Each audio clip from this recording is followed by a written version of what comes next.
بالله من الشيطان الرجيم. بسم الله الرحمن الرحيم. هو الذي بعث في الأميين رسولا منهم يتلو عليهم آياته ويزكيهم ويعلمهم الكتاب والحكمة وإن كانوا من قبل في ضلال مبين. وقال الله سبحانه وتعالى: أمن هو قانت آناء الليل ساجدا وقائما يحذر الآخرة ويرجو رحمة ربه قل هل يستوي الذين يعلمون والذين لا يعلمون إنما يتذكر أولو الألباب. وقال الله سبحانه وتعالى: إنما يخشى الله من عباده العلماء. وقال الله سبحانه وتعالى: وما كان المؤمنون لينفروا كافة فلولا نفر من كل فرقة منهم طائفة ليتفقهوا في الدين ولينذروا قومهم إذا رجعوا إليهم لعلهم يحذرون. وقال عليه الصلاة والسلام: العلم علمان، علم في القلب فذاك علم نافع، وعلم على اللسان فذاك حجة الله على ابن آدم. وقال عليه الصلاة والسلام: أنا لكم بمنزلة الوالد أعلمكم. وقال عليه الصلاة والسلام: مثل ما بعثني الله به من الهدى والعلم كمثل غيث كثير إلى آخر الحديث، أو كما قال عليه الصلاة والسلام. ترجمے کی کوئی ضرورت نہیں ہے، کیونکہ ماشاء اللہ علماء ہیں، علماء تو اردو سے ہی سارا علم حاصل کیا ہے، اس لیے میں سمجھتا ہوں کہ ترجمے کا کوئی ضرورت نہیں ہے. Is there any need for all those who don't understand Urdu at all, and the majority understands, we can make translation at the rate?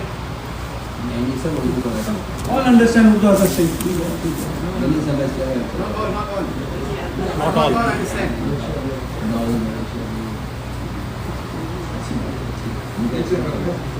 Okay, come. Those who want to understand what understand.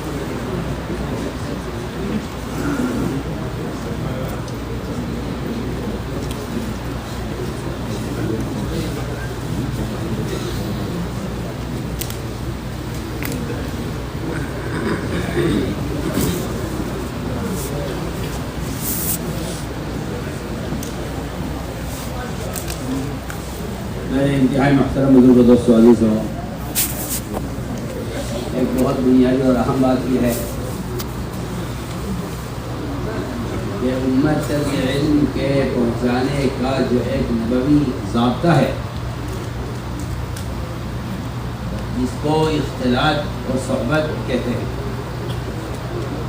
نشر و اشاعت کی سہولتوں نے اور نشر و اشاعت کے ذرائع نے اس صحبت کو بہت متاثر کی، یہاں تک کہ علماء اور عوام کے درمیان اجتماع ختم ہو. جو اصل شرط تھی تعلیم و تربیت، کیونکہ بات بالکل واضح ہے کہ علم نشر و اشاعت کی چیز نہیں ہے، علم نقل و حرکت کی چیز. علم منتقل ہوتا ہے، سینہ بسینہ علم منتقل ہوتا ہے. علم منتقل ہونے کی چیز ہے، منتشر ہونے کی چیز نہیں.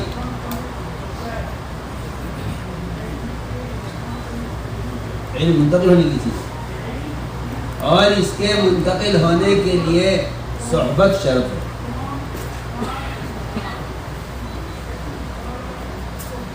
اگر معلم و تعلیم کے درمیان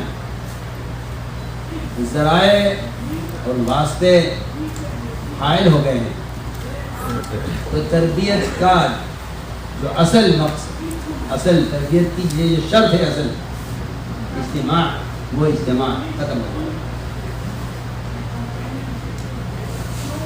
اس لیے آپ غور کریں گے کہ تو امت میں تعلیم کے لیے تین بنیادی چیزیں: انابت،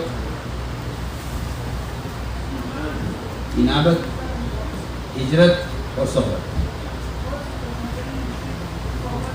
انابت کو تو اس نے ختم کر دیا ہے کہ اب علم ہمارے پاس آئے گا، ہم علم کے پاس نہیں جائیں گے. اس کو انابت کو اس نے ختم کر دیا. میں بہت بنیادی بات آپ سے عرض کروں، امت میں سے علم کے لیے انابت ختم ہو گئی کہ اب علم ہمارے پاس آئے گا، ہم علم کے پاس نہیں جائیں گے، اس نے انابت ختم کر دی۔ امام بخاری رحمۃ اللہ علیہ سے کوفہ کے امیر خالد نے یہ کہا کہ میرے دونوں شہزادے آپ سے علم حدیث سیکھنا چاہتے ہیں، آپ کے لیے جو وقت مناسب ہو آپ میرے گھر میں تشریف لائیں اور میرے بچوں کو آپ حدیث پڑھائیں۔ ظاہر بات ہے وہ کوئی عام آدمی تو نہیں ہے، اپنے کوفے کا امیر ہے، اور اس کے بچوں میں، اس کے بیٹوں میں رغبت ہے علم حدیث کے براہ راست امام بخاری رحمۃ اللہ علیہ کی صحبت سے سیکھنے کا شوق ہے۔ حکم آیا امیر کا کہ آپ میرے گھر میں آئیں اور میرے بچوں کو حدیث پڑھائیں۔ امام بخاری نے جواب دیا کہ میں حدیث پڑھانے کے لیے آپ کے گھر میں آؤں، میں حدیث کو ذلیل کرنا نہیں چاہتا، حدیث کو نہیں چاہتا، یہ میں بہت اہم بات عرض کر رہا ہوں، میں حدیث کو ذلیل کرنا نہیں چاہتا۔ اگر آپ کو علم حدیث سیکھنا ہے تو آپ میرے پاس آئیں، اپنے بچوں کو بتائیں۔ اس نے کہا ٹھیک ہے، اگر آپ نہیں آ سکتے، میں اپنے بچوں کو بھیجوں گا اس شرط پر کہ صرف آپ میرے بچوں کو پڑھائیں گے، باقی جو اور فقراء اور عوام کے بچے ہیں وہ میرے بچوں کے ساتھ نہیں بیٹھیں گے۔ امام بخاری نے جواب دیا کہ میرے حدیث کے حلقے میں ایک فقیر کی اولاد اور ایک وزیر کی اولاد دونوں برابر ہیں۔ امام بخاری کی ذات کو غصہ آیا، اس نے امام بخاری رحمۃ اللہ علیہ کو کوفے سے نکالا۔ اس غصے میں امام بخاری نے کوفہ چھوڑ دیا، لیکن حدیث کا حلقہ نہیں چھوڑا، عمرا امیر کی اولاد کے لیے حدیث کا حلقہ نہیں چھوڑا۔ میں ایک بنیادی بات کر رہا ہوں، ٹھیک ہے، مجھے اس بات پر شکوہ ہے، مجھے بات پر شکوہ ہے کہ دعوت اور تعلیم یہ اللہ کی قسم محض بدنی فعل تھا، صرف بدن کے استعمال سے دعوت اور تعلیم کا فریضہ ادا ہو سکتا تھا، لیکن آلات و ذرائع کی سہولتوں نے اس کو بدنی فریضہ رہنے نہیں دیا۔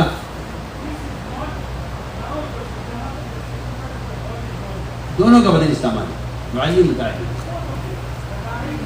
وہ اس کے لیے ہجرت اور انابت اور صحبت کا تعلیم بن کر آئے۔ معلم کو چاہیے کہ وہ اپنے آپ کو متعلم کے لیے فارغ کرے، اس لیے کہ صرف حلال حرام کی جانکاری کرا دینا یہ تعلیم ہے، حلال حرام کی جانکاری کرا دینا یہ تعلیم، یہ طریقہ نبوت تعلیم ہے ہی نہیں، یہ تعلیم کا طریقہ ہی نہیں،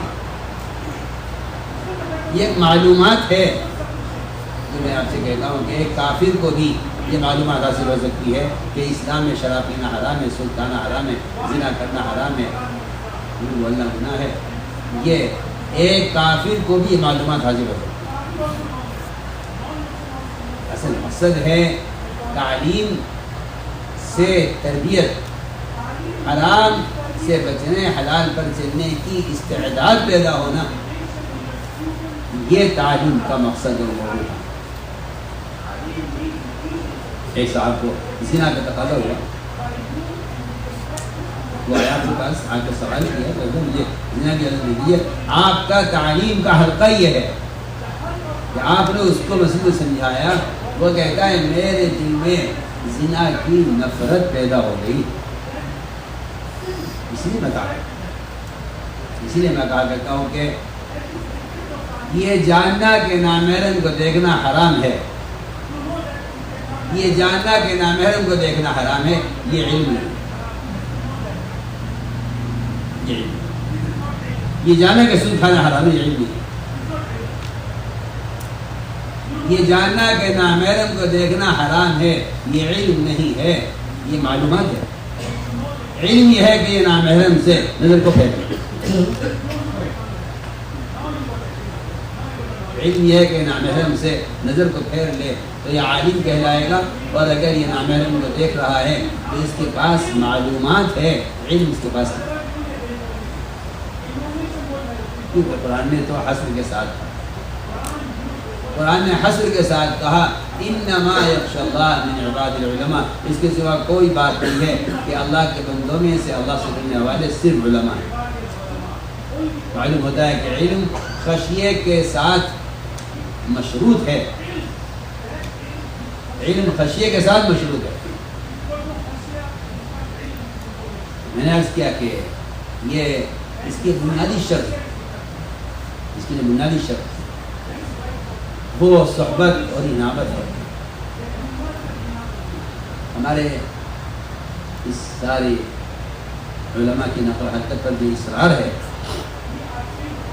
اس کا اصل مقصد نظام تعلیم میں وہ وسعت پیدا کرنا ہے جس سے عام مسلمانوں کا احاطہ ہو۔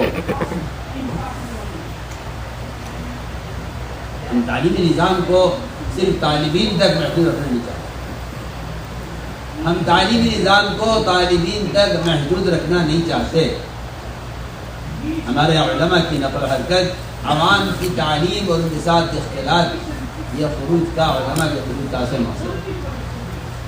یہ بات بالکل واضح ہے، یہ بات بالکل واضح ہے کہ جب تک علماء عوام کے جہل کا خود مشاہدہ نہیں کریں گے،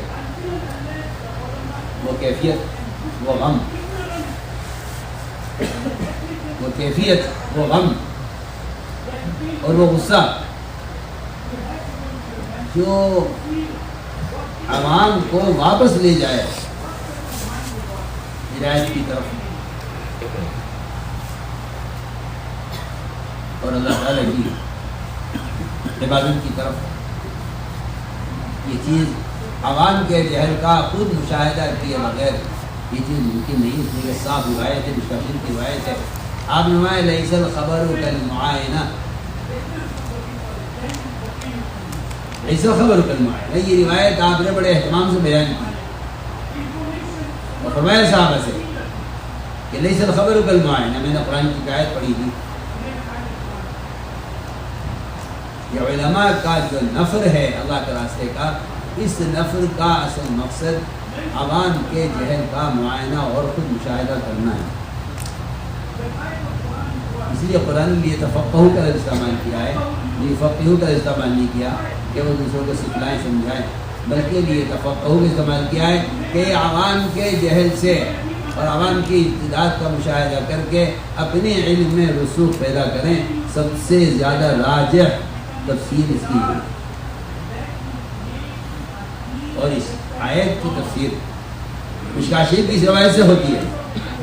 یہ صاحب یہ فرمایا آپ صلی اللہ علیہ وسلم نے لیس الخبر کالمعائنہ، قوم کے ارتداد کا جا کر مشاہدہ کیے بغیر وہ کیفیت نہیں پیدا ہو سکتی جو کیفیت ارتداد کو روک کر بنی اسرائیل کو واپس کرے اللہ تعالیٰ کی عبادت توحید کی طرف، اور ان کی طبیعتوں کو بت پرستی سے اور ان کی طبیعتوں کو بشر کی عبادت سے ہٹائے۔ یہ صرف اس سے مسئلہ حل نہیں ہوگا کہ لوگوں کو معلوم ہو جائے بت پرستی حرام ہے، اس کے لیے بت پرستی کے ماحول کا جا کر معائنہ کرنا لازم ہے۔ میں نے عرض کیا کہ آپ نے صاف لیس الخبر کالمعائنہ، یہ بتلا کر آپ نے آگے روایت شروع کی ہے۔ آپ نے فرمایا کہ اللہ تعالیٰ نے موسیٰ علیہ السلام کو اس بات کی خبر کر دی تھی، خبر مصدقہ ہے اور یقینی ہے، اللہ خود مخبر ہے، موسیٰ علیہ السلام نبی ہیں، وہ وحی کا پورا یقین رکھتے ہیں، لیکن اس کی مصدقہ خبر کے باوجود آپ نے فرمایا لیس الخبر کالمعائنہ. جب موسیٰ علیہ السلام واپس گئے قوم کے پاس اور قوم کا جا کے قوم کے حال کا جو مشاہدہ کیا اس پر وہ غصہ اور وہ غم رجع موسیٰ الی قومہ غضبان اسفا.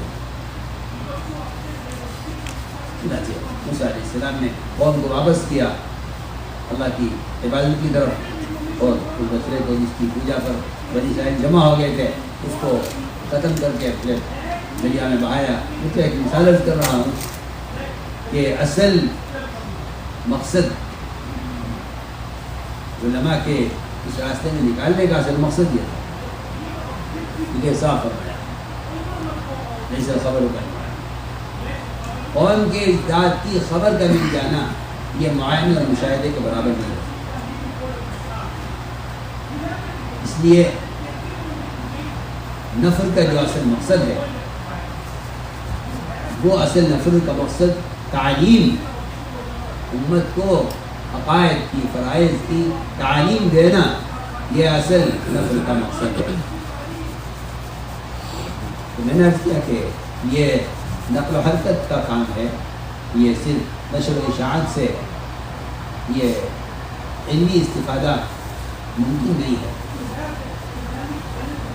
اس لیے کہ آپ ماشاءاللہ جانتے ہیں اور اسی طرح سے کہ دور رسالت میں اس کے بعد بھی ایک مدت تک سارا نظام تعلیم مساجد سے قائم رہا. سن 600 ہجری تک آپ دیکھ لیجیے کہ آپ کو سارا نظام تعلیم مسجد مل جائے. دو وجہ سے ایک وجہ تو یہ ہے کہ تعلیم دو طرح کی صحبت چاہتی ہے. ایک ملائکہ کی صحبت ایک انبیاء کی صحبت. ملائکہ کی صحبت انبیاء کی صحبت پھر علماء کی صحبت ملائکہ کی صحبت. اس لیے کہ صاف روایت ہے اللہ کے گھروں میں سے کسی گھر میں جمع ہو کر جو لوگ اللہ کے احکام کے تذکرے کرتے ہیں فرشتے اپنے پڑوس آسمان میں کو گھیر لیتے ہیں. اللہ تعالیٰ ان سے بہتر مخلوق ان کا ذکر فرماتے ہیں. یہ ایک ملائکہ کی صحبت اور دوسرے علماء کی صحبت یا انبیاء کی صحبت ہے. اس کی اصل جگہ مسجد کو متعین کیا گیا ہے. صاف روایت ہے. میں تو بعد مرتبہ اس روایت کو بطور وعید کے اور بطور عذاب سے ڈرنے کے اس کو بیان کرتا ہوں. 5 باتیں سکھلانی تھی بنی اسرائیل کو بیت المقدس میں جمع کر جس کا حکم دیا اللہ تعالیٰ نے یحییٰ علیہ السلام کہ یحییٰ بنی اسرائیل کو مسجد میں جمع کرو اور 5 باتیں تم نے مسجد میں سکھلائی. پمفلیٹ صاحب کے تقسیم کرا دینا.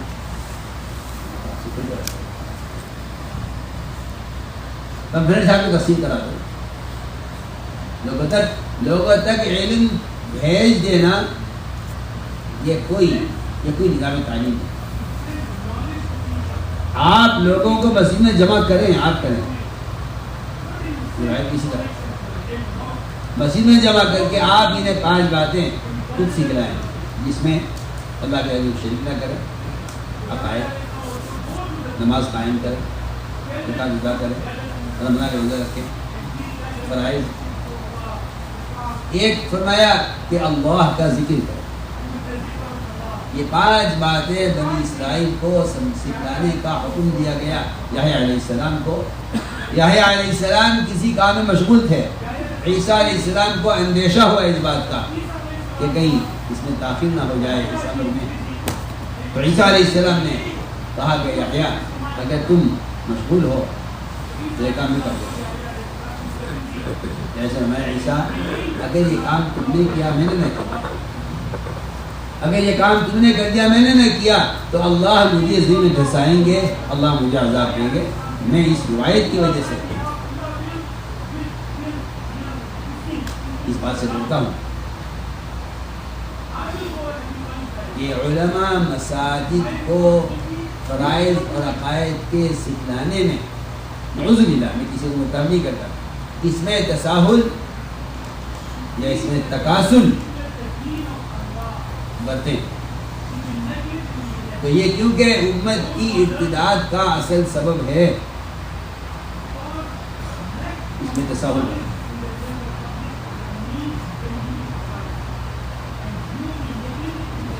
یہ امت کی ارتداد کا اصل سبب ہے۔ اگر عوام علماء کا اجتماع مسیح کے خطاب پر نہیں ہے تو میں سمجھتا ہوں کہ یہ اتنا محترم شان عمل تھا، اتنا لازمی چیز تھی کہ اس میں تاخیر پر داعی علیہ السلام کو خصف کا بھی خوف ہے اور عذاب کے آنے کا بھی خوف ہے، دونوں باتیں ظاہر ہے کہ عیسیٰ اگر میں نے کام نہیں کیا تو اللہ مجھے علم دھسائیں گے، اللہ مجھے عذاب دیں گے، اس لیے کہ اللہ کا حکم یہ ہے کہ لوگوں کو مسجد میں جمع کر کے انہیں عقائد کی فرائض کی تعلیم دے۔ میں نے عرض کیا کہ میں جو قرآن پڑھ رہا تھا اس کی صاحب والی تھی، اس میں یہ آیت اچانک نظر پڑی، اس سے بڑا ظالم ہو کون سکتا ہے؟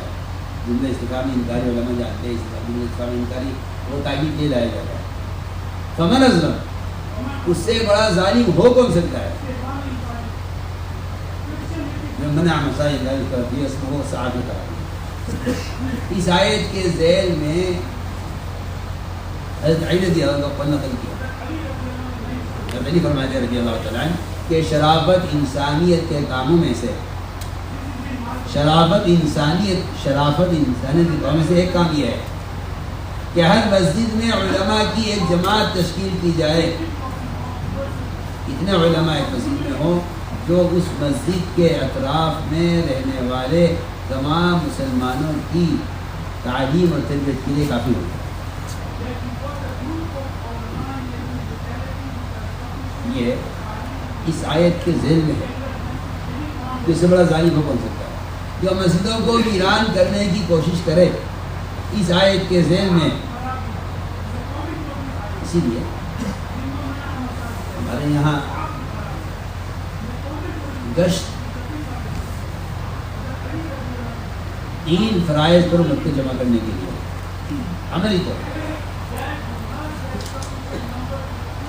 3 فرائض پر امت کو جمع کرنے کے لیے ہمارے یہاں گشت ہے، ایمان پر، نماز پر، یہ 3 بنیادی فریضے ہیں، علم و ایمان اور نماز۔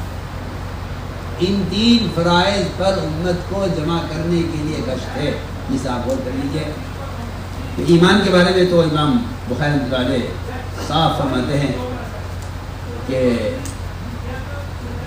لوگوں کو دعوت دے کر ایمان سیکھنے کے عنوان پر ایمان کے حلقوں پر جمع کرنا، یہ ایمان کی زیادتی اور تکمیل کا بنیادی سبب ہے۔ یہ تو بالکل واضح روایت ہے، اور امام بخاری کا مذہب یہ ہے کہ ایمان میں زیادتی ہوتی ہے، تو وہ اس زیادتی کو ان کا جو مستدل ہے وہ یہ ہے، امام بخاری کا مستدل یہ ہے کہ ایمان میں زیادتی ہوتی ہے۔ دلیل یہ ہے کہ معاذ بن جبل رضی اللہ تعالیٰ عنہ وہ لوگوں سے کہا کرتے اجلس بنا من ساعتن، آؤ ہمارے ساتھ بیٹھو ایمان کے حلقوں میں، تجھے لیے برتری ایمان۔ ابو ہریرہ رضی اللہ تعالیٰ عنہ سے تعلیم کے لیے گشت، کھلے بازار سے لوگوں کو اٹھا کر مسجد میں تعلیم کے حلقے میں بھیجنا کہ وہاں مسجد میں تعلیم کا حلقہ ہو رہا ہے، تم بازار میں کیوں ہو، بلکہ عاجز کہہ کر مخاطب کیا، ما عاجزکم یا اہل السنہ، مجھے نہیں ہوتا کہ مسجد میں علم کا مسائل کا حلقہ قائم ہے، وہاں جا کر نبی کی میراث حاصل کرو۔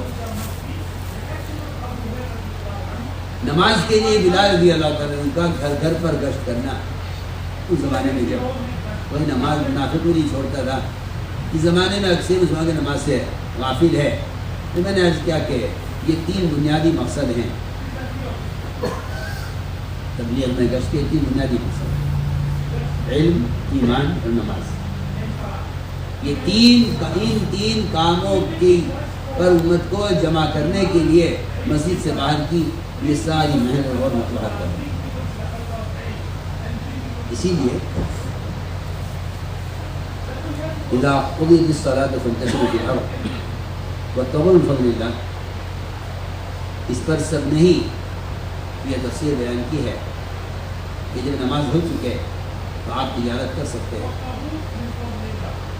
کیونکہ جب امر آتا ہے ممانعت کے بعد تو عبادت کے لیے ہوتا ہے کہ آپ تجارت کر سکتے ہیں۔ لیکن ابن عباس رضی اللہ تعالیٰ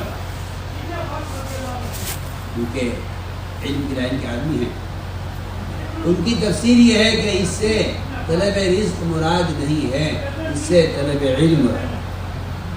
جب نماز ہو چکے تو تمہیں چاہیے کہ مسجد میں کسی علم کے حلقہ میں بیٹھو۔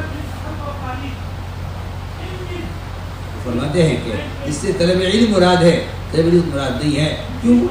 کیونکہ فضل کہا ہے، اور فضل قرآن میں آپ کو بہت سی جگہ مل جائے گا جہاں فضل سے علم مراد دیا گیا ہے۔ وَعَلَّمَ مَا لَمْ تَكُن تَعْلَمْ وَكَانَ فَضْلُ اللَّهِ عَلَيْكَ عَظِيمًا۔ داؤد اور سلیمان علیہ السلام، ان دونوں کے لیے بھی فضل کا لفظ استعمال ہوا ہے، یعنی ان کو علم دیا ہے، اس کی وجہ سے ہم نے ان کو فضیلت دی ہے۔ میں نے عرض کیا کہ مسجد کا یہ عمل تعلیم کا،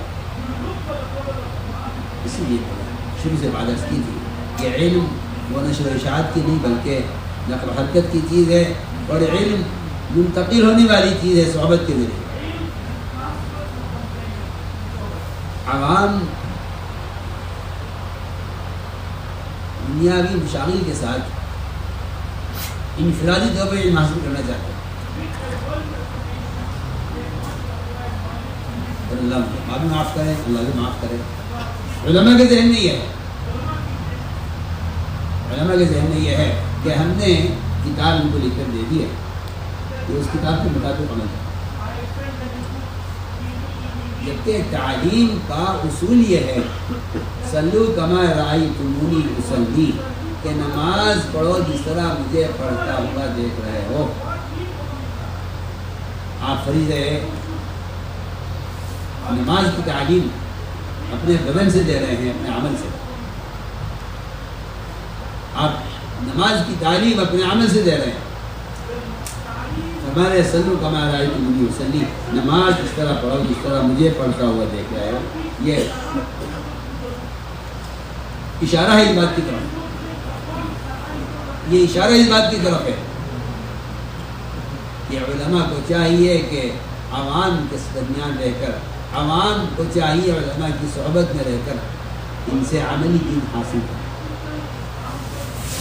آپ صلی اللہ علیہ وسلم نے 3 مرتبہ کہیں کو ہلایا، 3 مرتبہ سوال کیا، اسے پوچھتے کہ نہیں اسے کیوں ہلایا؟ جب 3 مرتبہ ہلا کر تو اسے پتے گرنے لگے، تب آپ نے فرمایا کہ جب مومن بندہ اچھی طرح وضو کرتا ہے، اچھی طرح نماز پڑھتا ہے تو اس کے گناہ اس طرح لڑتے ہیں۔ آپ صلی اللہ علیہ وسلم کا اس روایت کو صحابی نے جب نقل کیا تو کوئی قلم کاغذ لکھ کر حدیث کو نشر نہیں کر دیا، بلکہ درخت کے پاس گئے، حدیث جس کو سنانی تھی اس کے سامنے درخت کی ٹہنی کو ہلایا اور ہلا کر کہا صحابی نے کہ میں تم سے پوچھتے کیوں نہیں، میں اسے کیوں کر رہا ہوں؟ میں نے کہا کیوں کر رہے ہیں کہ اللہ کے نبی نے اسی طرح کیا تھا، اور مجھے درخت پر لا کر ٹہنی ہلا کر مجھ سے فرمایا تھا کہ اگر مومن اس طرح وضو کر کے اس طرح پڑتا ہے تو انہیں اس طرح جڑتے ہیں۔ صحابی نے آپ صلی اللہ علیہ وسلم کے اس تعلیم کے اسلوب کو اتنا اس کا اہتمام کیا، کسی روایت نقل نہیں کر دی بلکہ اس ساری کیفیت کے ساتھ روایت کو نقل کیا ہے جو کیفیت آپ صلی اللہ علیہ وسلم کی تھی اس حدیث کے بیان۔ ان چیزوں کی طرف جو میں اشارہ کر رہا ہوں آپ اسے نہیں جانتے ہیں، اس کی ضرورت ہے۔ مجھے میں آپ سے خود پر کہتا ہوں کہ اب علم، اب تعلیم منکرات کے راستے سے آ رہی ہے، اب تعلیم معروفات کے اور ذکر کے راستے سے نہیں آ رہی، نام سے کوئی فرق نہیں، تعلیم منکر کے راستے سے، اب تعلیم منکرات کے راستے سے آ رہی ہے۔ اب علم وہ سنت کے راستے سے نہیں آ رہا ہے، اب سنت، اب علم منکر کے راستے سے آ رہا ہے۔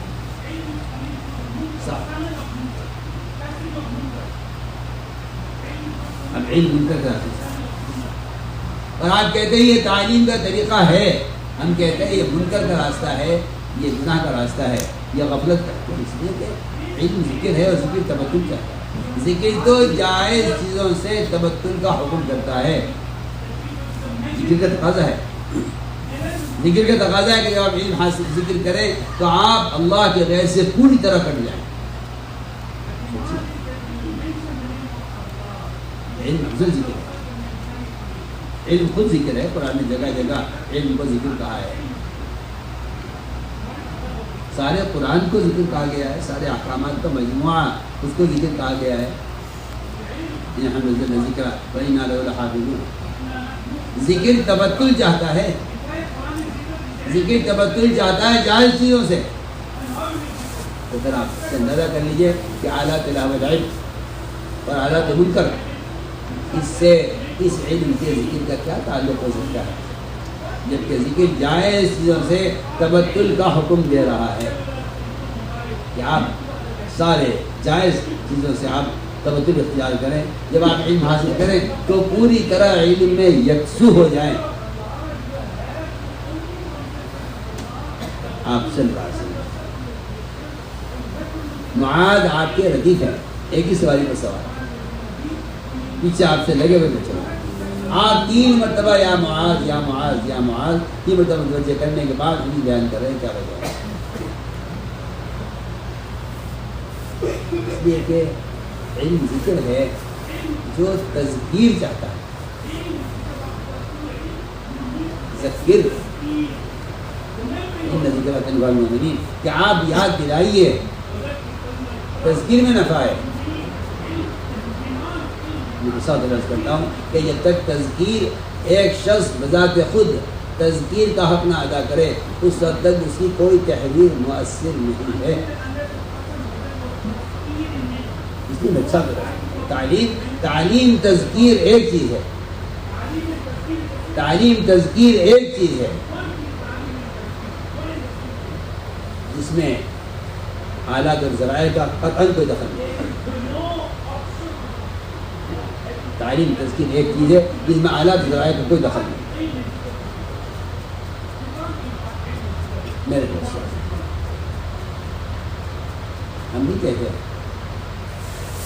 کہ آپ تعلیم چھوڑ کر اسی تبلیغ کریں، جبکہ تعلیم اور تبلیغ میں ایک بال کے برابر بھی تعارض نہیں ہے۔ ایک بال ہوتا ہے نا، بال، یہ تو شیطانی وساوس ہیں جنہوں نے تعلیم و تبلیغ میں تعارض پیدا کیا۔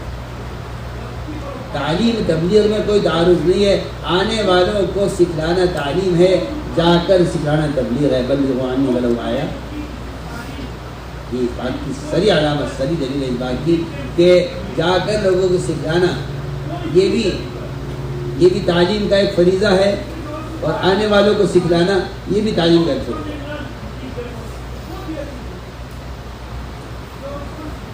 فرمایا کہ بلغوا عنی ولو آیا، آپ ایک آیت آپ کو آتی ہے، آپ کے ذمے اس کی تعلیم ہے، ان کے لیے بھی تعلیم ہے جو آپ کے پاس آئیں، ان کے لیے بھی تعلیم جو آپ کے پاس نہیں آتی۔ اس لیے ہم نے عرض کیا کہ اصل تعلیم و تبلیغ میں کوئی فرق نہیں، کیونکہ آپ غور کریں آپ قرآن میں تو آپ کو نفر کا سب سے زیادہ جو نفر کا جو تقاضا ہے اور نفر کا جو اصل مقصد ہے، قتال سے کہیں بڑھ کر، قتال پہ عارض ہے جو اکثر پیش نہیں آیا، قتال ایک عارض ہے جو اکثر پیش نہیں آیا۔ قرآن نے نفر کو جوڑا ہے تعلیم کے ساتھ،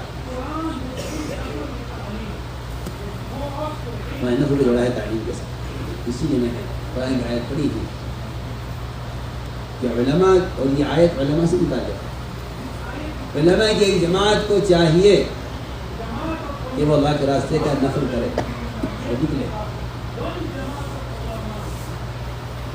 یہ کیونکہ بات صاف بالکل ہے کہ جو آپ سارے نے سرایا اور ان کو بھی جماعتیں بھیجی ہیں، اس کا اصل مقصد اس کا تعلیم، اس کا اصل مقصد تعلیم ہے۔ جو جماعت آپ روانہ کی ہیں اس کا اصل مقصد تعلیم ہے. 70 علماء آپ صلی اللہ علیہ وسلم نے اپنے صحابہ میں 70 علماء آپ صلی اللہ علیہ وسلم نے چنے اپنے صحابہ میں سے.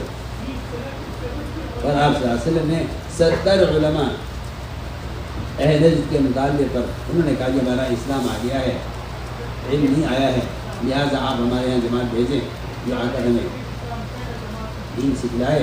آپ صلی اللہ علیہ وسلم نے اپنے صحابہ میں سے 70 علماء کی ایک جماعت بنائی. سارے نہتے تھے، ہتھیار کسی کے پاس نہیں. حالانکہ کفر کا ماحول ہے، بدامنی کا ماحول ہے، لیکن کسی کے پاس ہتھیار نہیں تھا. ان 70 علماء کو بھی معونہ پر شہید کیا گیا ہے. ان نے کہا کہ ہم تو دین سکھانے کے لیے آئے، ہم نے تعلیم دینے کے لیے آئے. لیکن ان 70 علماء کو شہید کیا گیا. سب سے بڑی تعداد جو شہید کی گئی ہے بغیر کسی غزوے کے، بغیر کسی جو ہے معرکے کے، اور بغیر کسی دفاعی یا کسی اقدام قتال کے، وہ صرف قتل کی گئی ہے امت تک علم پہنچانے کی وجہ سے. آپ کو اندازہ کریں. اس لیے میں نے عرض کیا کہ نفر کا جو اصل تعلق ہے وہ تعلیم کے ساتھ ہے. کیا مرض کرتے ہیں کہ علماء بخاری شریف پڑھانے والے ہوں یا حمد باری پڑھانے والے ہوں یا مکتب پڑھانے والے ہوں یا وہ تخصصات کے اور دوسرے اونچے درجات کے معلومین ہیں. ان کے علم میں عوام کا اتنا ہی حصہ ہے جتنا حصہ ان طلب لے کر آنے والوں کا جو ان کو گھیرے رکھتے ہیں ان سے علم استفادے میں. یہ نہیں کہا جا سکتا بالکل کہ یہ تو اس کام کے لیے ہے اور باقی جو عام علماء ہیں جو اس میں اونچی ذمہ داری پر نہیں ہیں وہ عوام کو سمجھا دیا کریں. یہ ہمیں کہیں ملتا ہے جیسے کیونکہ کچھ روایت موجود ہے. آپ صلی اللہ علیہ وسلم منبر سے بیان فرما رہے ہیں. آپ منبر سے بیان فرما رہے اور کبار صحابہ علماء صحابہ بیٹھے ہوئے ہیں. آپ صلی اللہ علیہ وسلم صحابہ سے آگے کی باتیں جس سے کہا جائے کہ علم کا وہ زائد حصہ جس میں فتن ہیں یا جس میں دوسری ایسی چیزیں ہیں جو عوام کی سطح سے اونچی ہیں، آپ اس کی تعلیم میں مشغول ہیں. منبر سے بیان فرما رہے ہیں. اس درمیان میں دروازے پر ایک شخص آتا ہے اور دور سے آ کر کہتا ہے تعلیم کیوں یا رسول اللہ مجھے نہیں اس کی. آپ صلی اللہ علیہ وسلم اس کے آنے پر منبر سے اترے، بیان چھوڑا آپ نے درمیان میں، اور آپ سیدھے اس شخص کے پاس گئے اور دروازے پر بیٹھ کر آپ صلی اللہ علیہ وسلم نے بذات خود اس کو اسلام کے فرائض اور دین کے جو بنیادی علم جو اس کو ضرورت تھی اس کو سکھایا. نہ آپ نے کسی کے حوالے کیا کسی اس کو بتا. اس لیے کہ یہ بیچارہ اپنے دین سے ناواقف آدمی ہے اور ہمارے مدرسے کے طلباء میں سے کوئی بھی اس کی ضرورت کو پورا کر سکتا ہے. اس کے لیے آپ صلی اللہ علیہ وسلم اپنا عمل چھوڑ کر اور مجموعوں کو چھوڑ کر کیوں اس کے پاس جائیں. اگر کوئی اور ان میں سے آپ کے طلباء میں سے ماشاءاللہ سید القرآ بھی ہیں، سید العلماء بھی ہیں، مفتی علی کرام بھی ہیں، ہر قسم کے صحابہ موجود ہیں. اس کے صرف اسلام کے فرائض کا سوال تھا. یہ معمولی ایک بہت معمولی تقاضا تھا. اس تقاضے کو کوئی برا کر دے. آپ کو صحابہ کرام کو اس بات کی تعلیم دینی تھی کہ اگر کوئی شخص سوال لے کر آتا ہے تو اس کا سوال اور ایک متخصص کا کسی معلم سے سوال برابر ہے. یہ نہیں کہا جا سکتا کہ نہیں بھائی یہ زیادہ اہم کام ہے غیر اہم کام، بلکہ اگر غور کیا جائے تو یہ کام زیادہ اہم ہے۔ آپ ممبر سے اترے اور آپ نے جا کر دروازے پر اس شخص کو اسلام کے سارے فرائض، اتنی دیر لگی اس میں کہ آپ کے لیے کرسی لائے گئے، آپ کرسی پر بیٹھے اور کرسی پر بیٹھ کر آپ نے اس سائل کو دروازے پر اس کی ضرورت کا سارا علم آپ نے خود دیا، اس کو کسی کا حوالہ نہیں دیا۔ کیوں؟ آپ اس بات کی تعلیم دینا چاہتے ہیں کہ تمہارا جتنا تمہارے وقت میں جتنا حصہ اور جتنا حق ان لوگوں کا ہے جو تمہارے پاس رہ کر علم حاصل کر رہے ہیں، اتنا ہی حصہ تمہارے علم میں اس ایک نئے سائل کا ہے جو ابھی اسلام کے فرائض سے واقع ہے۔ میں نے عرض کیا کہ ہمارا اصل مقصد یہ تھا کہ علماء کا جتنا تعلق ان کے طالبین سے ہے، اتنا تعلق عوام سے بھی، اور اس کی کوئی شکل بنے، اور اس کی تو شکل ہے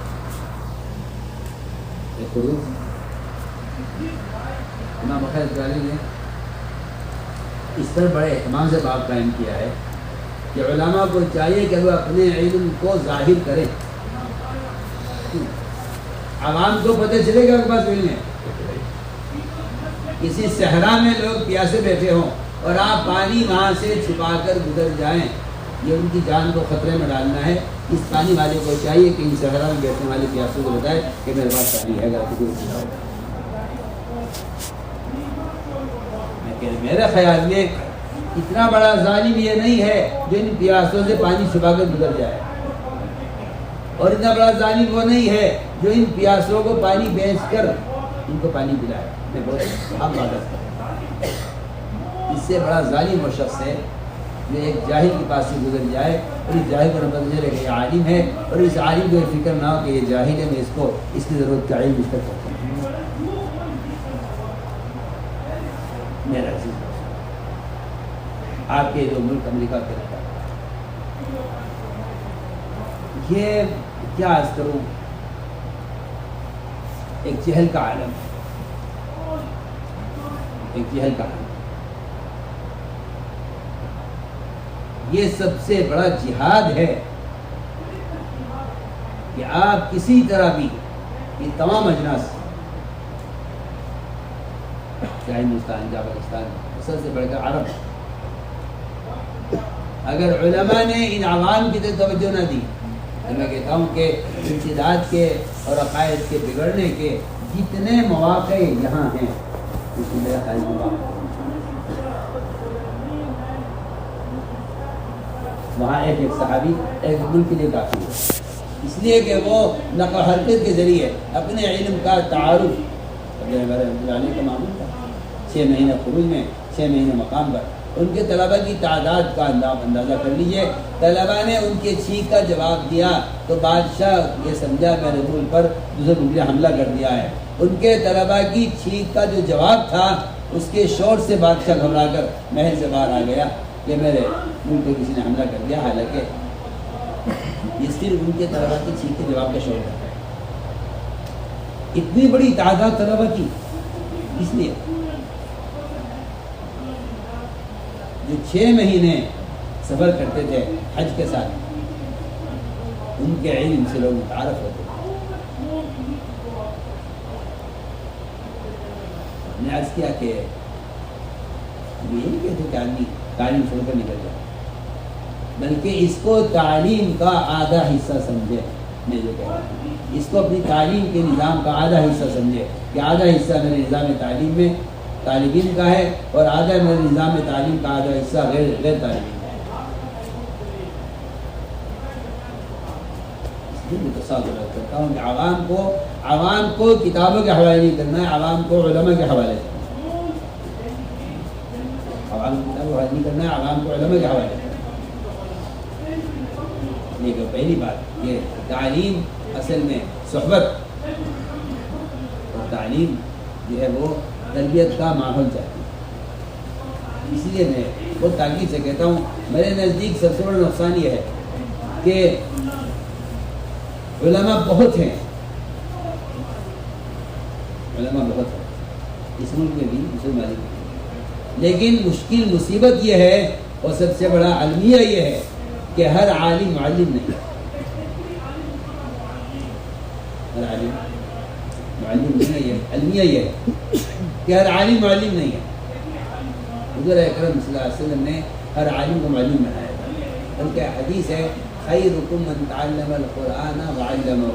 میں کہا کرتا ہوں کہ اس روایت کا لوگ ایک حصہ بیان کر دیتے ہیں، جو چھوڑ دیتے ہیں، حالانکہ یہ دونوں شرطوں کے ساتھ خیر حاصل ہوگی۔ تعلم القرآن وعلمہ، تم میں ایک آدمی بہتر ہو نہیں سکتا صرف تعلیم سے جب تک وہ معلم نہ بنے۔ صرف عالم ہونے سے خیر حاصل نہیں ہوگی ہے، کیونکہ اس خیر کا کے لیے دوسری شرط وعلمہ بھی اس کے ساتھ جوڑی گئی ہے۔ خیرکم من تعلم القرآن وعلمہ۔ ورنہ میں کیا عرض کروں آپ سے، بے شمار علماء، آپ نظر کر لیجیے، آپ مدارس سے متخرجین کی تعداد دیکھ لیجیے اور مدرسوں میں مدرسی کی تعداد دیکھ لیجیے، 2% بھی نہیں، 2% بھی نہیں، میں دعوے سے کہہ رہا ہوں 2% بھی نہیں ہے متخرجین کی تعداد اور معلمین کی تعداد کا آپ اندازہ کر لیجیے۔ میں سمجھتا ہوں کہ 2% بھی نہیں۔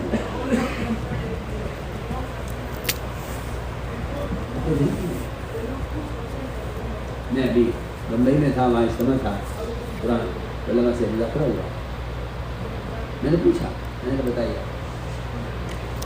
پورے اس علاقے میں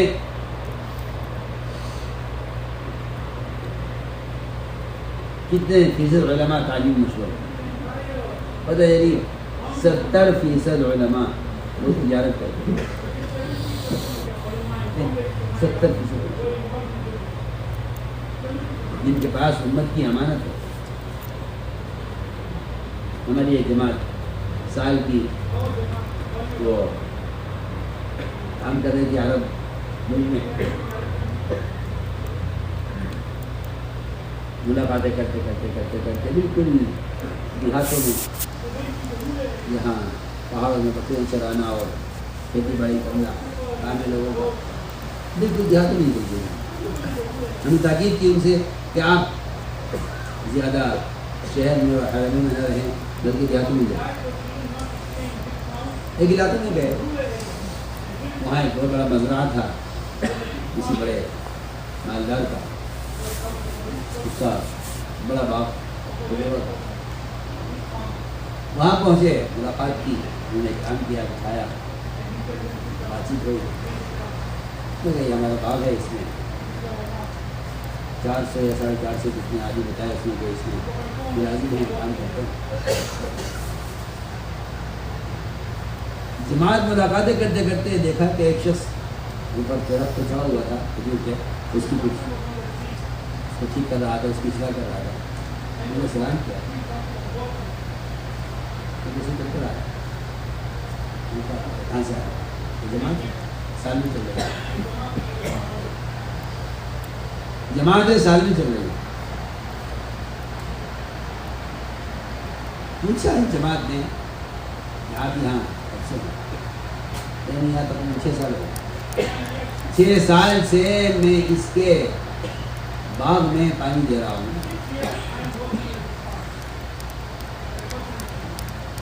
اللہ افسوس کی بات یہ ہے کہ یہ شخص ایک بڑے مدرسے سے فارغ تھا اور بہت سی استعداد، جب سے نام لیا اپنا تو ایک ساتھی جماعت کا کہنے گئے تم فلاں مدرسے سے ہو کیا کہ میں بھی اس میں سے فارغ ہوں، آپ مجھ سے ایک جماعت آگے تھے، یہاں کیا میں فارغ ہوا، آپ ادھر گئے، آپ کو حالات پھر اپنے معاش کو کچھ مسائل پیش آئے، قاری صاحب نے کہا تم کچھ کرو، وہاں کوئی حساب بنا نہیں، تو مجھے میرا دوست آیا، اس نے کہا یہاں آ جاؤ، ٹھیک ہے آج کوئی نہ اختیار کرے۔ لیکن آپ یہ بتائیے یہاں اتنی بڑی تعداد ملازمین کی ہے، آپ یہاں کوئی مسائل کا حلقہ، تعلیم کا حلقہ، قرآن کا حلقہ، یہاں تو کوئی ماحول نہیں پڑھانے، یہاں کیا پڑھائے تو وہاں پڑھائیں جہاں کوئی مدرسہ ہو، کوئی نصاب ہو، کوئی کتاب میرے استعداد کی ہو تو بڑھایا جائے. نہیں تو آپ سے عرض کر رہا ہوں کہ معلم ایسا بند گیا ہے نصاب کے ساتھ کہ وہ اس سے آگے تعلیم کا، عوام کو تعلیم دینے کا کوئی نظام، کوئی میدان، کوئی نصاب جانتا ہی نہیں ہے. میں تو یہ نہیں کیا کہنا چاہتا ہوں.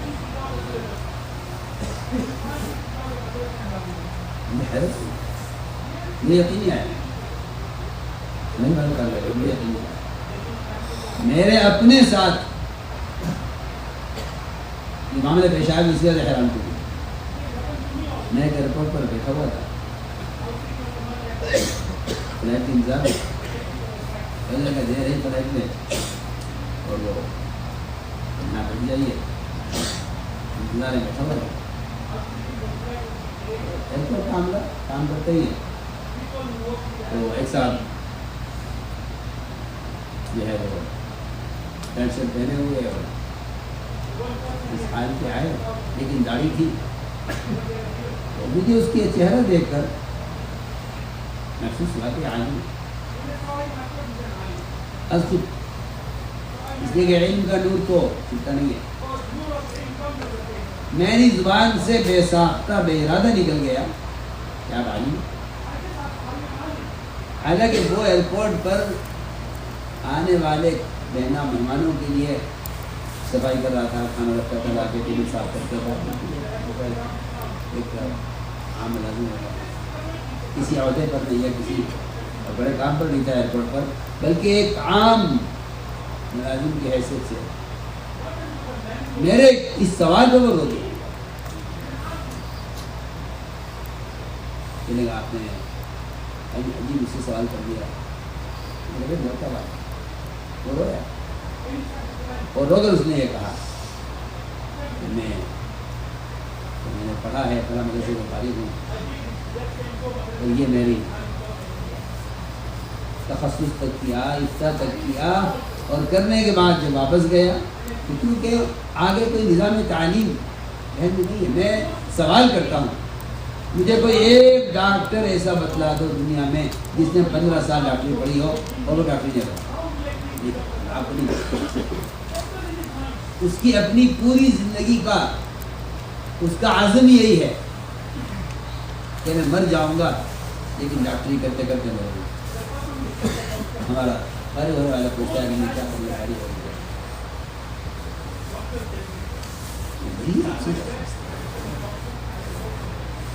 نظام تعلیم میں وسعت پیدا کرتا.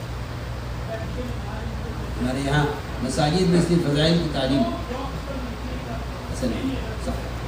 مجھے صرف فضائل کی تعلیم سے مجھے اطمینان نہیں ہے جب تک مساجد میں فضائل کی اہمیت کے ساتھ مسائل کی تعلیم کا علماء نظم نہ قائم کریں اور اپنا وقت روزانہ فارغ کریں عوام کے ساتھ اختلاط اور عوام کے ساتھ رہ کر ان کے مسائل کو خود دیکھیں. ان کے مسائل کو خود دیکھیں. شروع میں مثالیں پیش کی ہیں کہ آپ صلی اللہ علیہ وسلم کے پاس سمندر میں رہنے والا آگے مسائل معلوم کر رہا ہے. شکاری آ کر مسئلہ معلوم کر رہا ہے جی ہم ایک کپڑے میں شکار کرتے ہیں، دوڑتے ہیں، کیا ایک کپڑے نماز ہو جائے گی. سمندر میں رہنے والا سمندری پانی سے وضو کا عبارت بھی استفتاء کر رہا ہے. دیکھیے ایک بڑی بات یہ ہے، آپ کو برا نہ لگے، وہ علماء جو تعلیم کے خدمات مشغول ہیں، یہ فارغ ہے، ان سے مختلف سوالات کیے جاتے ہیں. ان سے مختلف سوالات کیے جاتے ہیں اور وہ ان سوالات کے جوابات میں ان سوالات کے جوابات کی فکر کرتے ہیں. بہت اہم بات ہے. سنت یہ نہیں ہے کہ کوئی آدمی کو سوال کرے آپ اس کے جواب کی فکر کریں. سنت یہ ہے کہ آپ یہ دیکھیں کہ آیا یہ سوال اس سائل کی ضرورت ہے یا نہیں. یہ سوال سائل کی ضرورت ہے یا نہیں. اگر یہ سوال اس سائل کی ضرورت ہے پھر تو آپ جواب دیں. اور اگر یہ سوال اس سائل کی ضرورت نہیں ہے تو اس سائل کو عمل کی طرف متوجہ کیجیے. قرآن بھرا ہوا ہے یسألونک یستفتونک، بہت ہیں سوالات قرآن کے اندر، اور جواب سائل کہنے سے پہلے جواب آ جاتا ہے. لیکن جہاں سوال نبی کے موضوع سے ہٹا ہوا ہے، ایک صحابی نے سوال کیا مطلب سائل رسول اللہ کیا میں کو پائے. آپ نے غور کیا کہ اس آدمی کو قیامت کی الجھن ہے یا اسے عمل کا شوق ہے؟ آپ نے سوال کے جواب میں نہیں فرمایا قیامت کب قائم ہوگی، سوال کے فرمایا ما عادت لہا، تم اس کے لیے کیا بتاؤ کیا تیاری کرو. سائل کو عمل کی متوجہ کیا، سائل کے سوال کا جواب نہیں دیا. ما عادت لہا، یہ بتاؤ تم نے قیامت سے نمٹنے کے لیے اور اس خطرناک حشر میں کامیابی کے لیے تم نے کیا تیاری کی. میں آج کر رہا تھا کہ بہت سے سوالات عوام کے اتنے محمل سوالات ہوتے ہیں کہ اس میں علماء اپنا وقت ضائع ہو جاتا ہے. حالانکہ میں اس کو ابھی آسان کر دیتا ہوں. ایک مریض ڈاکٹر سے ایسے مرض کے بارے میں سوال کر رہا ہے جو اس میں نہیں ہے. ڈاکٹر کہتا ہے آپ اپنا حال بتائیے، اپنا حال بتائیے، میں آپ کا حال سنوں گا، آپ کے حال کے مطابق آپ کو دوا دوں. آپ صلی اللہ علیہ وسلم سے یہود اور مشرکین نے مل کر 3 سوالات کیا. اصحاب کہف کون ہے، ذوالقرنین کون ہے، روح کیا ہے. یہ آپ کو موضوع نہیں. اللہ نے فرمایا آپ سرسری جواب دے کے ان کو فارغ کر دیے اور آپ کو پوچھیں گے اتنے لوگوں سے بھائی نہیں کیا جواب دوں.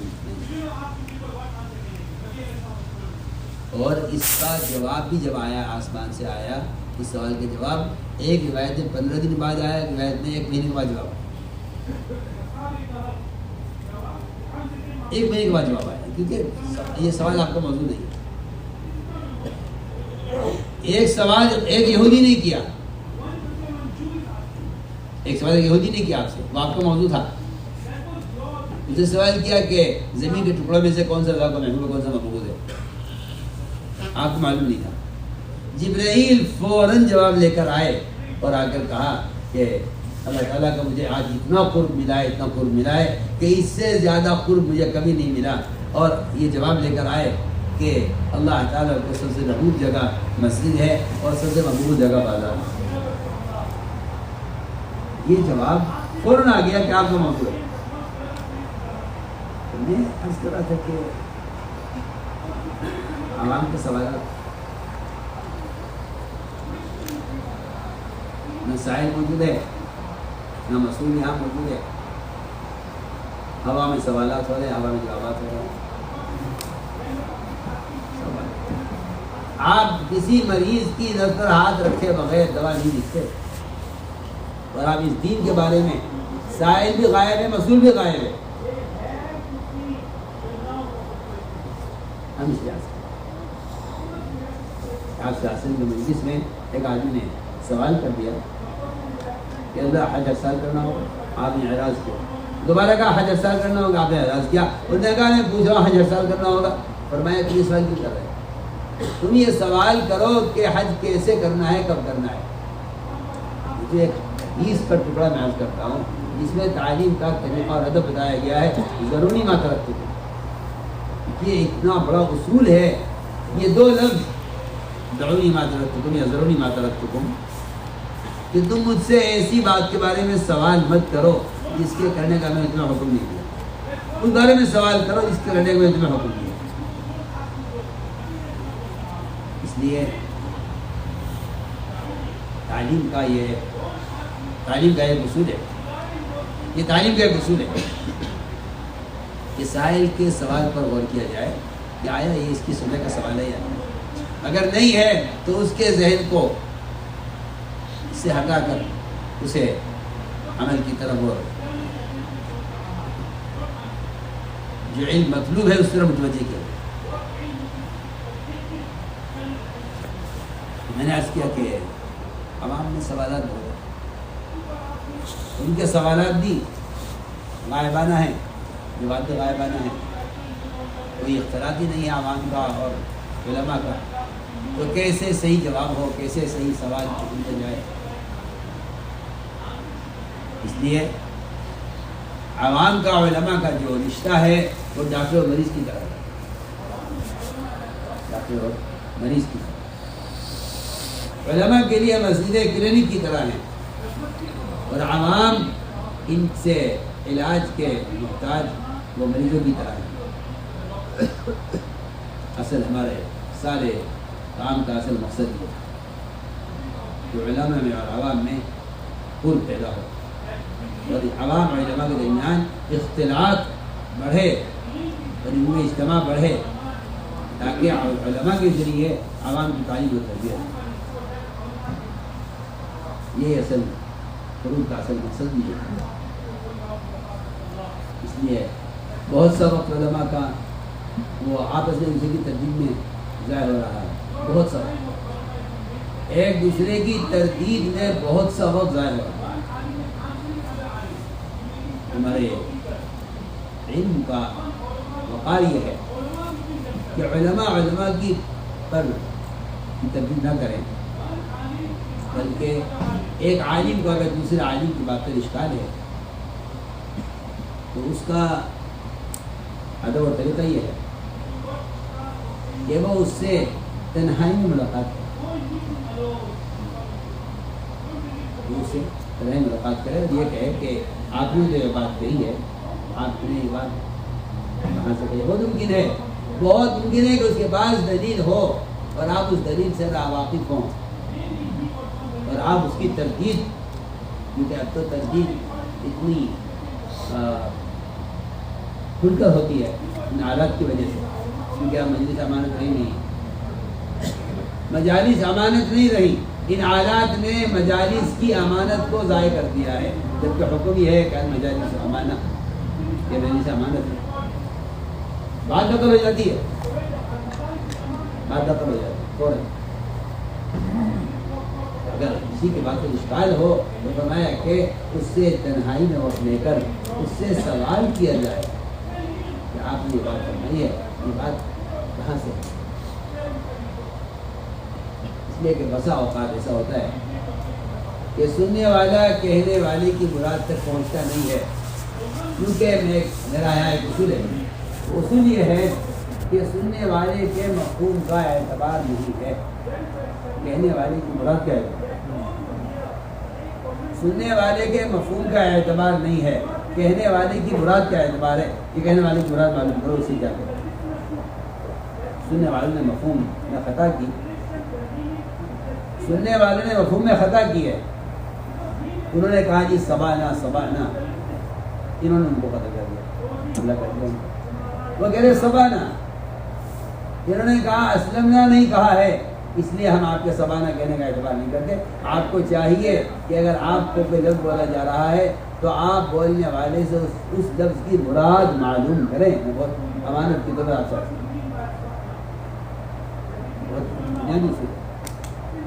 کہنے والی مراد معلوم کریں، آپ اسی کیا کہنا چاہتے ہیں؟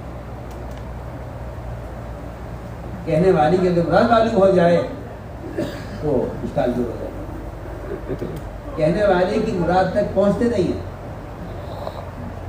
اس لیے ایک بہت اہم بات ہے، علماء کو چاہیے کہ وہ ایک دوسرے کے قول کی تردید سے پہلے ان سے ملاقات کر کے ان سے معلوم کریں کہ یہ بات آپ نے، اس سے آپ کیا کہنا چاہتے ہیں اور اس کی کیا دلیل۔ اس لیے آپ لوگ غور کریں گے دور صحابہ میں اور بعد کے ائمہ کے درمیان وہ ایک دوسرے کے قول پر عمل بھی کر لیا کرتے تھے، کبھی غلط موضوع کی بات ہے۔ امام شافعی رحمۃ اللہ علیہ نے امام اعظم کے قبر کی زیارت کی اور وہاں نماز فجر کی پڑھی، نہ تسلیہ مل جائے کیا نہ قنوت مل جائے کیا۔ لوگوں نے کہا کہ آپ نے ایسا کیوں کیا، آپ نے قول پر عمل کیوں نہیں کیا اپنے مذہب پر؟ فرمایا کہ اس صاحب قبر کی حیا شرم میں نے اپنے عمل کے طریقے کو چھوڑ کر ان کی دعا پر عمل کیا۔ اتنا احترام اپنی جگہ ہے، مگر اس شخص کی قبر کے پاس آ کر اس کے طریقے پر عمل کیا اس شرم میں کہ ان کی قبر کے پاس آ کر ان کے قول کے خلاف عمل کرنا مناسب نہیں ہے۔ تو بتائیے کہ ایسے ائمہ کے تلامذہ میں دوسرے ائمہ کے مذاہب کی کا کیا احترام ہوتا ہے؟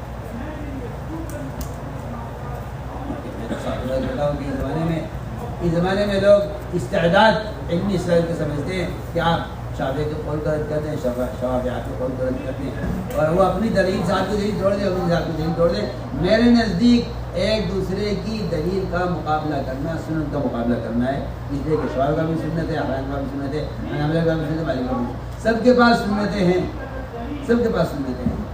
آپ اگر کسی کی دلیل کو توڑ رہے ہیں تو آپ سنت کا مقابلہ سنت سے، میرے نزدیک دوسروں کے قول کی تردید سے زیادہ اہم اپنے قول کی تحقیق اور اپنے مذہب کی دلیل تلاش کرنا ہے، کیونکہ اپنے مذہب کی دلیل تلاش کرنا دوسرے کے مذاہب کو مرجو کرنے یا دوسرے کا مذہب کی تردید کے لیے نہیں ہے، اپنے مذہب کی تحقیق اور اس کے استدلال اپنے مذہب کی تثبیت کے لیے ہے، اپنے مذہب پر ثابت قدم رہنے کے لیے۔ میرا مذہب یہ ہے، میں اپنے مذہب پر اعلیٰ بصیرت رہوں، اس کے لیے مجھے اپنے مذہب کے ذرائع چاہیے۔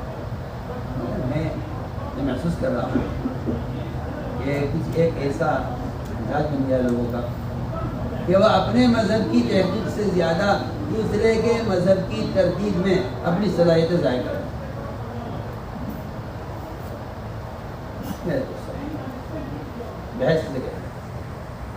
بحث کہتے ہیں اپنے طریقہ عمل کی تحقیق، اپنے طریقہ عمل کی تحقیق کرنا بحث ہے۔ اس زمانے میں بحث وہ ایک دوسرے کی تردید میں، تو آج مرتبہ افسوس کے ساتھ عرض کرتا ہوں کہ امت ارتداد میں اور ہم ایک دوسرے کی تردید میں، اس کو رد کروں مجھے رد کرے، میں اسے رد کروں مجھے رد کرے، ہم دونوں ایک دوسرے کی تردید میں اتنا مشغول ہیں کہ ہمیں ان مرتدین کو اسلام کی طرف واپس لانے اور ان کو اللہ کے فرائض کی تعلیم دینے کی ہمیں فرصت نہیں ہے۔ ہم ایک دوسرے کی تردید کو علم کی اور دین کی خدمت سمجھ رہے ہیں۔ میرے نزدیک یہ کوئی خدمت نہیں ہے، اس لیے کہ مذاہب اربعہ ثابت۔ آج کسی شافعی کو حنفی بنانے کی کوشش کریں یا کسی حنفی کو شافعی بنانے کی کوشش کریں، خدا کی قسم یہ کوئی راستہ نہیں ہے، یہ کوئی موضوع نہیں ہے، یہ ضیاء وقت ہے، ضیاء علم۔ آپ اپنے مذہب کے آدمی کو اپنے مذہب کی تعلیم دینے وقت لگائیے، بجائے دوسرے مذہب کے والے کو اپنے مذہب پر قائل کرنے کے۔ یہ کوئی اس کی نہ کوئی ضرورت ہے، نہ یہ کوئی علم کا موضوع ہے۔ اپنے مذہب والے کو اپنے مذہب کی تعلیم دینے کا فریضہ اتنا اہم ہے کہ اس سے فرصت نہیں ہونی چاہیے دوسرے مذاہب کی تردید کے لیے، اس کی کوئی ضرورت نہیں۔ اس زمانے میں یہ بحث اور تقابل بڑا اچھا سمجھا جاتا ہے اور لوگ اسے بہت اچھی چیز سمجھتے ہیں، جبکہ یہ طریقہ اکبر کے زمانے میں خاص طور پر اتنا مضمون تھا۔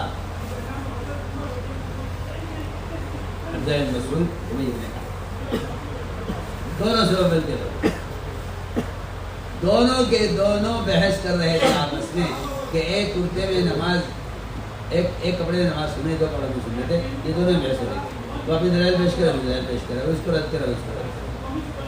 اکبر نے سن لیا کہ یہ دونوں آپس میں بیٹھ کر بحث کر رہے ہیں کہ آپ صلی اللہ علیہ وسلم نے ایک کپڑے میں نماز پڑھی ہے، دونوں پڑھی۔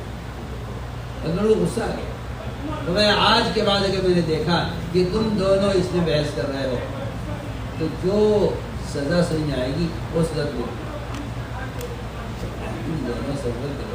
تمہیں چاہیے کہ عوام کو ایک عمل پیش کر دو۔ اگر تو آپس میں بحث کرو گے عوام کی کیا ہوگا؟ عوام کی عمل کرو، عوام کو تو چھنا ہوا علم چاہیے، اختلافات کا عوام سے پتہ ہے۔ میں کہتا ہوں ان حالات نے آپس کے اختلافات کو اتنا عام کر دیا ہے کہ عوام کی وہ سطح نہیں ہے جس میں وہ علماء کے اختلاف کی وجہ سے اس میں دخل اندازی کرتے ہیں، رائے قائم کرتے ہیں، یہ عوام کی سطح نہیں ہے۔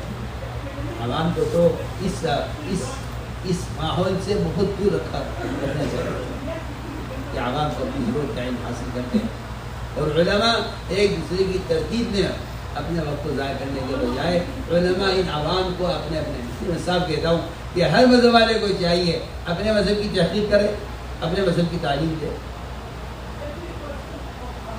اپنے مذہب کی تحقیق کرے، اپنے مذہب کی تعلیم دے، بجائے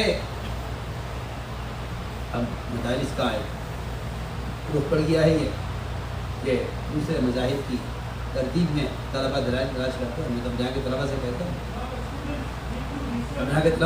ہوں، میں نے کہا تم اپنے مذہب کی دلیل تلاش کر کے عمل کرو، یہ تمہاری نجات کا راستہ ہے،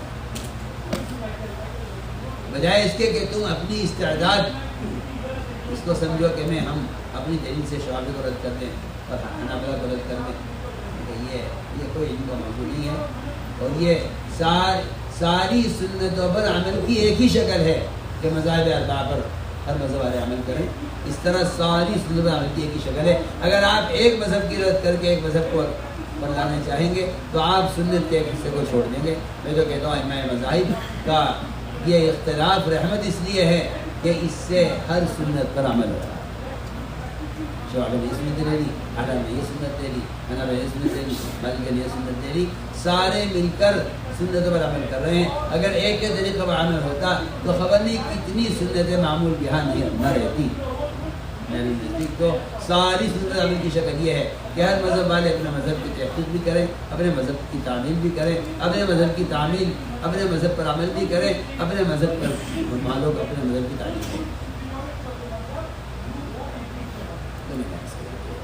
ہمارے دکان کا اصل مقصد یہ ہے کہ ہم علماء سے وقت چاہتے ہیں، اس لیے وقت چاہتے ہیں تاکہ 4 مہینے سالانہ عوام علماء 24 گھنٹے عوام علماء کے ساتھ رہ کر اپنی پوری زندگی، میں کہتا ہوں کہ 24 گھنٹے ایک جاہل کے عالم کی صحبت ملے تو اس کی ساری عادات، اس کی ضروریات، اس کی عبادات، اس کے فرائض مسائل، کہاں تک ایک تاجر 4 مہینے ایک مفتی صاحب کے ساتھ اگر خروج میں ہے تو میں کہتا ہوں کتنے دقیق مسائل وہ تجارت کو معلوم کر سکتا ہے صاحب۔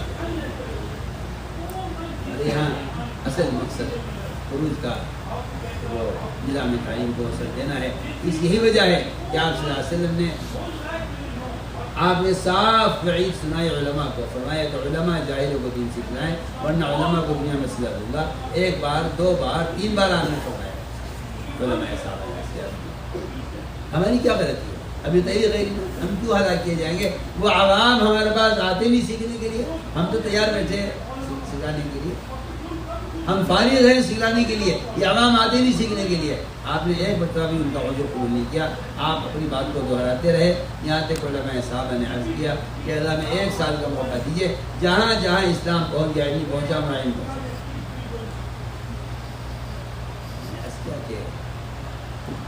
اصل سال کا خروج، دوسرے سال کا خروج، تیسرے سال کا خروج، یہ عوام کے ساتھ رہ کر ان کے مزاج کو سمجھنا اور ہر عرب عجم غرب خاص طور پر ان کے مزاج کو سمجھنا، ان کے ساتھ رہ کر میں تو 100 سال کے علماء آتے ہیں سال لگا کر، میں پوچھتا ہوں کتنے مدارس تم نے قائم کیے، کہاں کہاں کے تم نے خواص کو، مالداروں کو، جن کے پاس زمینیں ہیں، جن کے پاس اللہ نے جن کو وسعت دی ہے، تم نے کتنے جگہ بس یہ مدارس قائم کرنے کی ٹکٹ دیا بتا ایسا تھوڑی ہے کہ عوام کی طرح 4 مہینے گشت کر کے آ جائیں، اسی طرح دعوت دے کر آ جائیں، ایسا تو نہیں ہے۔ علماء کے خروج سے قیام مدارس مطلوب ہے، علماء کے خروج سے مساجد کو واپس لے جانا ہے نظام تعلیم میں آپ صلی اللہ علیہ وسلم کے زمانے کی اصل مقصد کیا کہ یہ اصل یہ بس میں یعنی آپ کو میری بات سے شکایت نہ ہو، اس نشر و اشاعت پر اکتفا کر لینا، یہ امت کی تعلیم کا، تربیت کا خدا کی قسم کوئی راستہ نہیں ہے، اللہ کی قسم کوئی ذریعہ نہیں ہے۔ میں تو البتہ انکار کرتا ہوں اس کا ساتھ، آپ کو میں تو بالکل بتاتن انکار کرتا ہوں کہ یہ فتنہ ہے، یہ دجل ہے، خدا کی قسم یہ کوئی الزام تعلیم کوئی نہیں۔ علم آن لائن کی چیز ہی نہیں ہے، علم تو صحبت چاہیے۔ ابن عباس رضی اللہ تعالیٰ عبداللہ بن مسعود کے دروازے پر آ کر لیٹ جایا کرتے تھے، مٹی جمع ہو کر ابن عباس کو چھپا لیا کرتی تھی۔ اب ابن مسعود دروازہ کھولتے تھے تو ابن عباس کپڑے جھاڑ کر مٹی سے نکلتے تھے باہر، پوچھتے تھے عبداللہ مسعود کے چچا کے محترم چچا کے بیٹے آپ نے کیا کیا، مجھے کیوں اٹھایا ہوا کہ نہیں میں تو طالب علم ہوں، میں تو اپنی طرف لے کر علم کے انتظار میں لیٹا ہوا ہوں یہاں زمین پر۔ گرمی ہوتی تھی، دھول ہوتی تھی، بعض روایتوں میں ہے کہ اتنی مٹی اڑتی تھی کہ ابن عباس اس مٹی میں چھپ جایا کرتے تھے، کہا جاتا کہ دفن ہو جاتے تھے، صرف سر ان کا باہر ہوتا تھا، جو دروازہ کھلتا تھا تو وہ مٹی جھاڑ کر کھڑے ہوتے تھے اور ابن مسعود ہو جاتے۔ ایک حدیث معلوم ہے کیا دل کرنا کیا حاصل ہے، اب ان حالات باقی اسی میں علم، اسی میں فلم۔ جس علم کو محمد صلی اللہ علیہ وسلم کے قلب پر اتارنے کے لیے 4 مرتبہ زمزم سے چاک کر کے دھویا گیا ہو، آپ اس علم کو موبائل میں اتار کر خوش ہیں اور آپ نے اجتہاد ہے، کسی کو حل نہیں ہے تو کیا؟ میں تو جائز ناجائز نہیں جاتا، میں تو ادب کی بات کر رہا ہوں، آپ ذرا ادب میں آ کے سوچیں۔ جس علم کو نبی کے قلب پر اتارنے کے لیے 4 مرتبہ زمزم کے پانی سے دھویا گیا ہو آپ کے قلب کو، بتائیے آپ کا قلب تو پہلے اتنا منور اور پاکیزہ تھا، آپ تو انبیاء سے انبیاء منتقل ہوتے ہوئے آئے ہیں، پھر 4 مرتبہ آپ کے دل کو دھویا گیا ہے زمزم کے پانی سے، کیا ہو جائے؟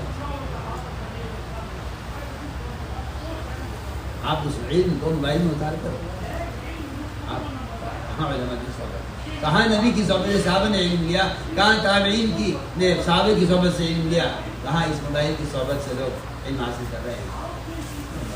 تو یہ کوئی راستہ نہیں، اللہ کی قسم کوئی طریقہ نہیں، کچھ نہیں، یہ ایک دجل ہے جس کا خاتمہ دجال پر ہو جائے گا، ایک دجل ہے جس کا مبارکہ دجال۔ آپ کو ہر ممکن اس بات کو ماننا پڑے گا اور آپ کو نظام تعلیم قائم کرنے کے لیے واپس آنا پڑے گا محمد صلی اللہ علیہ وسلم کے طریقۂ تعلیم، اور مساجد کو مدارس کی شکل دیے بغیر امت فتنوں سے بچے گی نہیں، یہ طے شدہ بات ہے۔ اللہ غریب رحمت کرے ہمارے مولانا کو، وہ اس بات کو صاف کر گئے ہیں، بالکل وہ صاف کہہ گئے ہیں کہ اگر امت کو فتنوں سے بچانا ہے اور باطل کے وسیلوں میں داخل ہونے سے پہلے قیامت قائم ہو جائے گی، اگر اس نظام تعلیم کو باطل سے بچانا ہے تو فرماتے ہیں کہ میرے نزدیک ایک محلے ختم بخاری سے زیادہ اہم اور ضروری چیز مساجد کے اندر مقامی کو قائم کرنا۔ وہ کہتے ہیں، جو لکھتے ہیں صاحب کہ میرے نزدیک مسجد محلے ختم بخاری کا نظام قائم ہو، اس سے زیادہ اہم اور ضروری یہ ہے کہ مسجدوں میں مکاتب کا نظام ہے۔ اللہ تعالیٰ غریب رحمت کرے ہمارے مولانا صاحب ہردوئی رحمۃ اللہ علیہ کو، وہ تو 1 منٹ کے مدرسے سے چاہتے ہی یہی ہے کہ فرائض کی تعلیم مساجد سے، اس لیے اس تقاضے کو سامنے رکھ کر آپ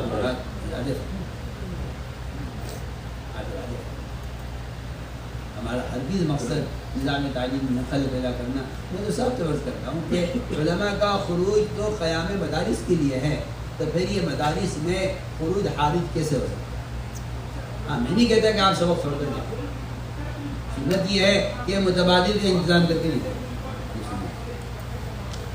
عمر رضی اللہ تعالیٰ نے کہا تو اس جیسے اور میں نے آپ نے معاذ کو بھیج دیا ہے، معاذ کی ہمیں بڑی سخت ضرورت ہے، مفتی صاحب ہمیں چاہیے، لیکن مولانا کوئی فتویٰ دینے والا نہیں ہے، کہ مسئلہ پیش آ گئی تو فتویٰ کون دے گا؟ تو لوگوں نے فرمایا کہ معاذ نے اللہ کے راستے میں نکلنا طے کر لیا ہے، اب میں معاذ کو اللہ کے راستے میں سے نہیں روک سکتا۔ یہ بھی روایت میں ہے کہ بلال مؤذن اذان پوری دے سکتا ہے، آسان ہمیں حضرت بلال نے آپ سے حضرت عمر سے عرض کیا کہ میں اللہ کے رسول نے فرمایا کہ بلال اپنی جگہ اپنے جیسا معتمن اور ایک امانت دار مؤذن لے کر آؤ تم جا دیجیے گی. وہ آپ صلی اللہ علیہ وسلم کے زمانے کا مؤذن لے کر آئے. ابن عقبہ میں اذان دی آپ کے زمانے میں فرمایا کہ یہ صاحب قرض ہیں یہ اذان دیں گے میری جگہ میں اپنی جا سکتا ہوں. جب ایک مؤذن کے متبادل کا حکم حضرت عمر بلال کو کر رہے ہیں تو ظاہر بات ہے کہ بخاری پڑھانے والے یا اقتدی پڑھانے والے یا ہدایہ بہن پڑھانے والے یا دوسرے جو ہے شعبوں کے اندر تعلیم دینے والے یہ اپنا شعبہ چھوڑ کر کیسے نکل جائیں. نکلنا تو سب کو ہے, یہ تو قرآن کا فیصلہ ہے. میں تو آپ سے کہہ رہا ہوں کہ قرآن نے علماء کے خروج کو تقسیم نہیں کیا بلکہ سب کو نکلنے کا حکم دیا. سب کو نکلنے کا. لیکن قرآن نے عجیب اسلوب اختیار کیا. قرآن نے یہ کہا ہے نکلے تو سب, یہ بار کیوں نہیں. اگر یہ آیت عوام سے متعلق ہوتی تو پھر اس آیت میں تناوب نہ ہو. کی بات اگر یہ آیت عوام سے متعلق ہوتی تو اس میں تناوب نہ ہوتا. تناوب اس لیے رکھا اس آیت کے اندر کیونکہ آیت علماء سے ہی متعلق. علماء سے ایک ساتھ نہیں. تعلیم کا نظام, تدریس کا نظام, مدارس کا نظام, فتویٰ کا نظام, مساجد میں جمعہ کا نظام, مساجد میں تعلیم کا نظام, کتنا نظام ہے مدارس کا. کیا چھوٹے یہ افضل ہے مفضول ہے, یہ تو بکواس ہے. یہ افضل ہے یہ مفضول ہے, یہ اہم ہے یہ غیر اہم ہے, یہ تو بکواس ہے. ایک صاحب نے سوال کیا مجھ سے کہ تعلیم تعلیم میں کون سا افضل ہے. میں نے کہا دونوں کو جمع کرنا افضل, اس سے افضل کوئی چیز نہیں. دونوں کو جمع کرنا. اس لیے آپ حضرات اس کے لیے ارادے فرمائے اور نیتیں فرمائیں. اور میری وہی درخواست ہے کہ آپ عوام کے قریب آئیں, عوام آپ کے قریب آئیں. ہمارے یہاں گشت کا موضوع ہے مسلمانوں کو جمع کرنا مسجد میں, مسائل کے حلقوں پر اور علماء کی صحبت میں. یہ ہمارے گشت ہے. اس کے لیے آپ حضرات ہمت کر کے نام پیش کریں.